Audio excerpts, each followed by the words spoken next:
दोस्तों, आज हम लोग बात करेंगे ज्वाइंट स्टॉक कंपनी किसे कहते हैं। इसके अलावा ज्वाइंट स्टॉक कंपनी की क्या विशेषताएं हैं। What are the characteristics of joint stock company.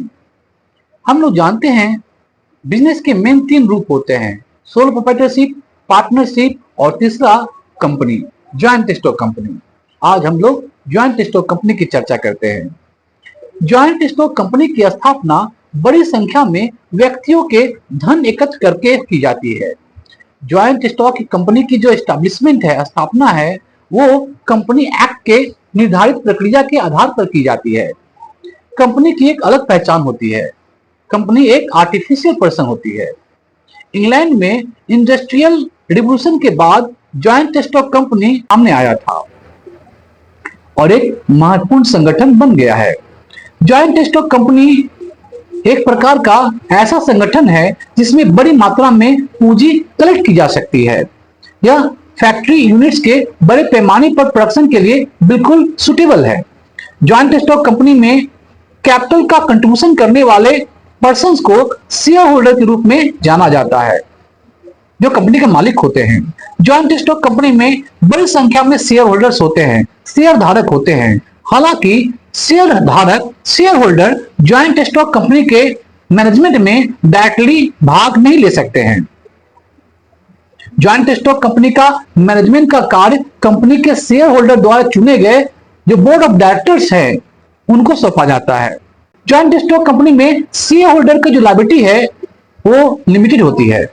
इसका मतलब यह है, यदि ज्वाइंट स्टॉक कंपनी को कोई नुकसान होता है तो किसी विशेष शेयर होल्डर की जो लायबिलिटी है उसके द्वारा रखे गए शेयर के मूल्य तक ही सीमित होती है। कंपनी के जो क्रेडिटर हैं, शेयर होल्डर की अन्य संपत्तियों को जब्त नहीं कर सकते हैं। ज्वाइंट स्टॉक कंपनी के शेयर होल्डर का जो लायबिलिटी है वो लिमिटेड होता है। अब हम लोग बात करेंगे कंपनी ज्वाइंट स्टॉक कंपनी की विशेषताओं के बारे में। ज्वाइंट स्टॉक कंपनी की कुछ महत्वपूर्ण विशेषताएं होती हैं, उन्हें अब हम लोग वन बाय वन डिस्कस करेंगे। पहला, कंपनी की अपनी एक कानूनी इकाई होती है। कंपनी को कानून द्वारा निर्धारित प्रक्रिया के अनुसार स्थापित किया जा सकता है। कंपनी की स्थापना के लिए कंपनी को रजिस्ट्रार ऑफ कंपनीज के पास रजिस्टर्ड होना पड़ता है, पंजीकृत होना पड़ता है।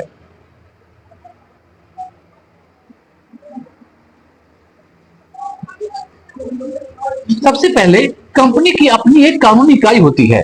कंपनी को कानून द्वारा निर्धारित प्रक्रिया के अनुसार स्थापित किया जा सकता है। कंपनी की स्थापना के लिए कंपनी को रजिस्ट्रार ऑफ कंपनीज के पास पंजीकृत होना पड़ता है, रजिस्टर करवाना पड़ता है।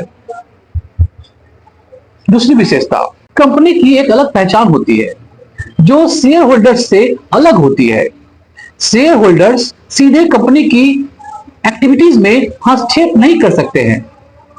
कंपनी एक कॉर्पोरेट निकाय है जिसकी एक अलग कानूनी इकाई होती है। कंपनी एक आर्टिफिशियल पर्सन होता है, एक व्यक्ति की तरह। एक कंपनी भी दूसरों के साथ कानूनी अनुबंध कर सकती है, लीगल कॉन्ट्रैक्ट कर सकती है। एक कंपनी एक व्यक्ति की तरह ही इनकम अर्न कर सकती है। इसी तरह कंपनी मुकदमा कर सकती है और व्यक्तियों की तरह उस पर मुकदमा चलाया जा सकता है। क्योंकि कंपनी एक गैर जीवित निकाय है, कॉर्पोरेशन है, इसलिए इसके मामले को कुछ व्यक्तियों द्वारा देखा जाना चाहिए। इन व्यक्तियों को कंपनी के निर्देशक, डायरेक्टर के रूप में जाना जाता है। निदेशक सामूहिक रूप से एक बोर्ड बनाते हैं जिसे निदेशक मंडल कहा जाता है, बोर्ड ऑफ डायरेक्टर कहा जाता है। निदेशक मंडल की नियुक्ति शेयर होल्डर द्वारा की जाती है। यह बोर्ड ट्रस्टी के रूप में कंपनी के मामले को देखभाल करती है। तीसरा विशेषता, कंपनी की कुल पूंजी छोटे छोटे हिस्सों में विभाजित होती है। प्रत्येक हिस्से को शेयर कहा जाता है। इन हिस्सों को जनता को बेचा जाता है और इस तरह बड़ी संख्या में व्यक्तियों से पूंजी कलेक्ट की जाती है, एकत्र की जाती है। कंपनी के शेयर खरीदने वाले व्यक्तियों को शेयर धारक, शेयर होल्डर कहा जाता है। शेयर धारक ही कंपनी के असली मालिक होते हैं। Share holders are the real owner of the company. प्रत्येक शेयर पर एक निश्चित मूल्य लिखा होता है। इस मूल्य को शेयर का अंकित मूल्य कहा जाता है। चौथा विशेषता, कंपनी के शेयरों को आसानी से ट्रांसफर किया जा सकता है। इन शेयरों को एक बाजार में खरीदा और बेचा जाता है, जिसे शेयर बाजार या स्टॉक एक्सचेंज के रूप में जाना जाता है। इस तरह अगर कोई व्यक्ति अब शेयर नहीं रखना चाहता है तो वो शेयरों को कैश में बदल सकता है और अपना पैसा वापस पा सकता है। संयुक्त stock company, joint stock company में किसी व्यक्ति द्वारा रखे गए शेयरों को बेचने के लिए अन्य शेयर धारकों की अनुमति लेने की कोई आवश्यकता नहीं है। वह यह काम खुद आसानी से कर सकता है। पांचवा विशेषता, ज्वाइंट स्टॉक कंपनी में जो शेयर होल्डर होते हैं उनका लायबिलिटी लिमिटेड होता है। इसका मतलब है कि कंपनी के जो क्रेडिटर्स हैं, लोन प्रोवाइडर्स हैं, शेयर धारकों की, शेयर होल्डर की अन्य प्रॉपर्टी को जब्त नहीं कर सकते हैं। शेयर होल्डर का जो लायबिलिटी है उनके द्वारा रखे गए शेयरों के मूल्य तक ही सीमित होती है। ज्यादा से ज्यादा एक शेयर होल्डर का पैसा वही जब्त हो सकता है, नुकसान हो सकता है जिस दाम पर उन्होंने शेयर को खरीदा है, शेयर में इन्वेस्ट किया है, उससे अधिक नहीं। यही है लिमिटेड लायबिलिटी।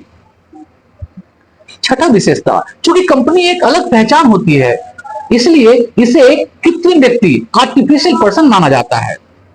कंपनी की अपनी एक मुहर होती है। इस मुहर को समान मुहर के रूप में जाना जाता है और इस मुहर को कंपनी का हस्ताक्षर, सिग्नेचर माना जाता है। महत्वपूर्ण समझौतों या फाइनेंशियल ट्रांजैक्शन में इस मुहर का उपयोग कंपनी की स्वीकृति दिखाने के लिए किया जाता है। सातवां विशेषता, चूंकि कंपनी एक अलग पहचान होती है, चूंकि कंपनी की एक अलग पहचान होती है इसलिए यह एक शाश्वत संगठन है, हमेशा जिंदा रहने वाला संगठन है। यदि किसी शेयर होल्डर की डेथ हो जाती है, मृत्यु हो जाती है, तो इसका कंपनी पर कोई प्रभाव नहीं पड़ता है। भले ही सभी शेयर धारक एक साथ मर जाए, लेकिन कंपनी अप्रभावित रहेगी क्योंकि कंपनी की एक अलग पहचान होती है। कंपनी खुद एक पर्सन होती है। कंपनी का ऑर्गेनाइजेशन कानून द्वारा निर्धारित प्रक्रिया के अनुसार किया जाता है।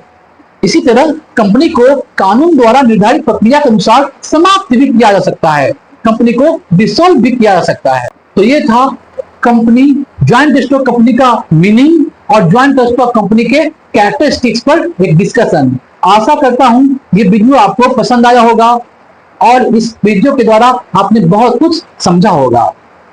हमारे इस चैनल को सब्सक्राइब कीजिए और इस वीडियो को आप फॉलो, लाइक और शेयर भी कीजिए। थैंक यू, धन्यवाद।